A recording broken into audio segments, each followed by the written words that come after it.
Grabe to. Ano nangyari kay Elias JTV Ban? Gustong kumalas kay manager. At itong si manager naman, dinedelete ang mga post ni Elias pagkasama si Abigail. Ang gulo. Hindi ko maintindihan kasi nga, 'di ba? May access kasi siguro si manager sa page ni Elias. So, gusto din kumalas ni Elias kay manager kasi nga parang hindi na siya siguro kaya yung pagmamahal sa kanila. Medyo magulo guys. Umuwi lang ako ng Pilipinas. Ang dami na nangyayari. Parang before ako buwi, parang okay pa naman. Ang saya-saya pa naman. Pero ngayon nakikita ko yung LSJTV band, talagang struggle sila. Siyempre, hindi rin kasi yung ganun kadali na magpa-perform ka tapos may hinaharap kang mga ganitong kaso. Pero syempre, nagdadamay naman sila mag-tropa talaga. Kumbaga, silang band versus manager.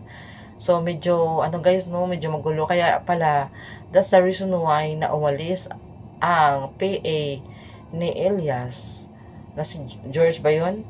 Kasi may something wrong talaga siguro nangyayari. Kumbaga, ayaw niyang ma-involve. Kaya ang ginawa niya, umalis na lang muna siya kaysa sa ma-involve. Siyempre, iniisip niya may family siya. Ayaw niya ng mga ganitong issue-issue ba. So, marami pala nagsanga-sanga mga nangyayari talaga guys. Ngayon talaga nagpa-press con din si Elias. Unang-una kasi nagpa-press con si manager.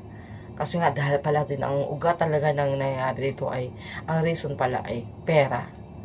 So, more research pala. Pero actually, meron na talagang press con kahapon. Hindi ko lang muna to pinakita sa inyo. Sa akin talaga, grabe talaga. I never expect ba, nakahantong talaga to si Elias sa ganitong sitwasyon na magbabalik kaso din siya kay manager niya. Magulo guys, no? Bakit kasi kailangan pang humantong sila sa ganito? Ay, pero talagang pera nga talaga ako. Anay babaw. Pera talaga ay evil talaga yan. Kaya, mahirap. So, maraming mangyayari at mangyayari pa talaga. Abangan nyo na lang. Kung gusto nyo, punta kayo kay Elias J. Lintukan. Doon sa isang account niya. Ang page niya kasi,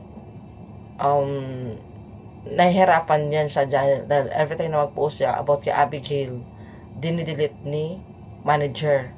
Parang may something wrong talaga kay manager, no? Kasi, even though parang kaya niyang humarap na parang chill-chill lang, na hindi daw siya stress, parang wala nangyari. Ang galing niya mag-reverse psychology, guys. Pwede, siguro deep inside, ewan ko lang. Parang wala lang siyang, ang galing niya magmalinis ba, no? Na parang wala siyang kasalanan. Something like that ba, na parang wala lang. Bilib ako sa pagdala niya. Pero, ang maging kalaban niya dyan, sarili din niya, one day. Kung talagang mapapatunayan talagang may pagkakamali talaga itong manager. Kasi may pagkakamali at may pagkukulang. Kasi syempre, bosisiin pa yan guys eh. So, yun lang. Panoorin na sa Elias J. Lintukan. Doon kayo manood. Kasi full video yun na kay Elias. Bye.